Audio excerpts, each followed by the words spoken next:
aproximadamente 1500 años entre el siglo 150 a.C. hasta el siglo I después de Cristo, le tomó a Papá Dios a través de 35 autores aproximados escribir los 73 libros del canon bíblico.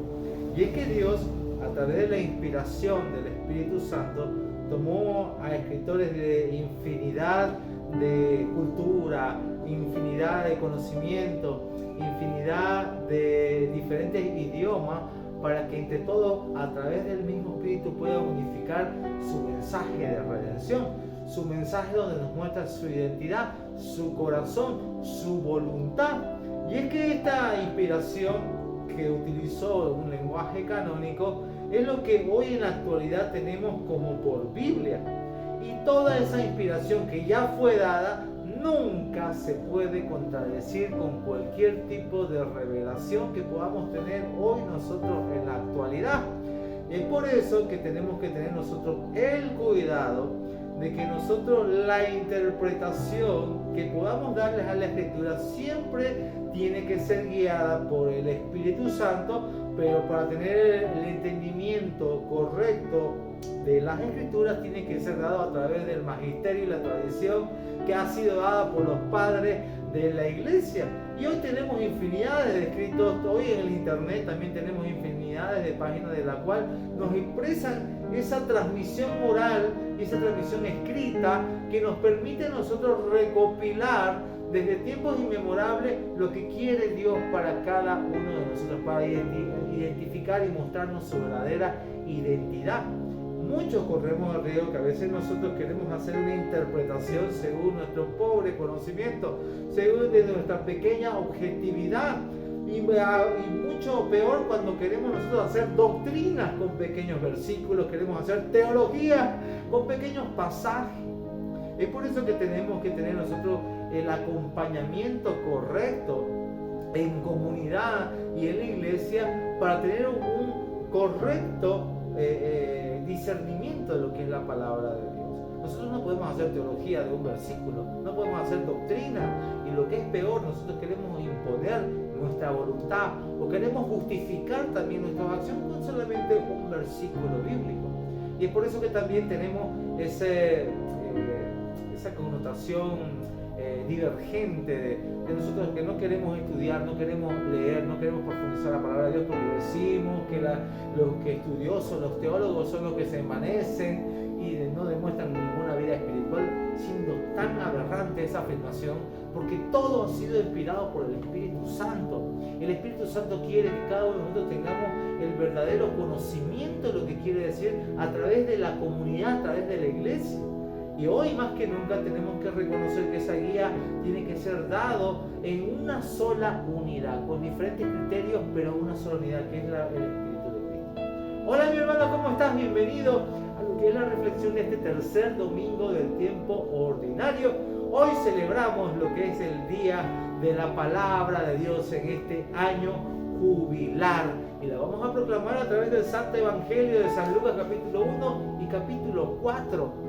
Y es que tenemos que tomar en cuenta que efectivamente el centro de este domingo es realzar la importancia de la palabra de Dios, de tener ese amor, ese apego de conocer los misterios de Dios, de poder apropiarnos de la voz de Dios que se pueda manifestar en vivencias reales transformadoras de nuestra vida.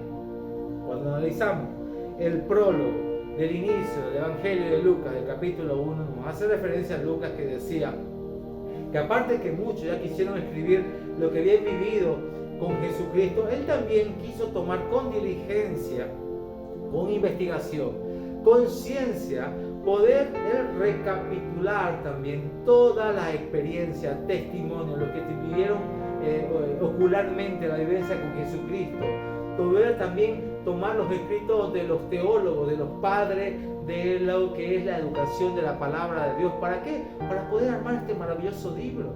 Entonces, Lucas fue inspirado por Dios, pero eso no le quitó la diligencia que tenía que hacer para poder formar este maravilloso libro. Si nosotros leemos el prólogo, vemos que obviamente utiliza, por ejemplo, un lenguaje en prosa, pero en prosa que utilizaban, por ejemplo, los grecorromanos, para darle autoridad, para darle seriedad a su escrito, porque él hizo un trabajo científico, utilizó la historia, utilizó los testimonios, las personas que vivieron ocularmente lo que habían estado junto con Cristo, para poder transformar una verdadera obra de arte que hoy nos permite transmitir la fe de Jesucristo a través de estos escritos. Entonces la razón y la fe van casados de la mano. La teología que tú tengas es lo que manifiesta la convicción de tu vida cristiana, es lo que lleva tu vida de fe en realidad. Es por eso que muchas personas solamente se quedan en lo que Pablo, por ejemplo, alude, dice muy cruelmente en la iglesia de Tesalónica y en la iglesia de Filipos, donde ustedes que no profundizan y no crecen en el verdadero conocimiento de Jesús que está dado a través de la palabra, se quedan con esas teologías profanas, se quedan con esas fábulas de cuentos de viejas, que son fábulas que no te llevan a la verdadera conversión, no te llevan a la profundidad del reino de Dios. Entonces tienes que tomar con diligencia la lectura, el conocimiento, el estudio, la meditación de la palabra de Dios de manera personal, pero también de manera comunitaria, dado por la iglesia. Por eso me fascina mucho el Papa Benedicto XVI, que él en sus escritos, en su enseñanza de lo que es la teología de Jesucristo, sus libros cristológicos, él no hacía la enseñanza de lo que le parecía a él, de su criterio personal. Él decía: yo enseño lo que enseña la iglesia.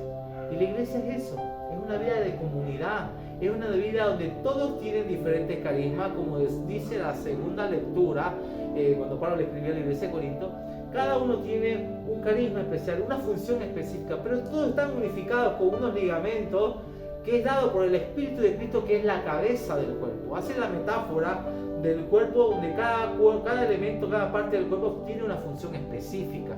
Y eso es lo que hoy tenemos que reconocer, que no puedes tú tener un discernimiento, un entendimiento de la palabra, y tú puedas decir: yo tuve una revelación del Espíritu Santo, y eso para confrontar con tu hermano, eso para que tú hagas tu propia teología, para hacer tus propias doctrinas, para imponer tu verdad a las demás personas, sacando de contexto lo que realmente Dios quiere decir realmente a su iglesia.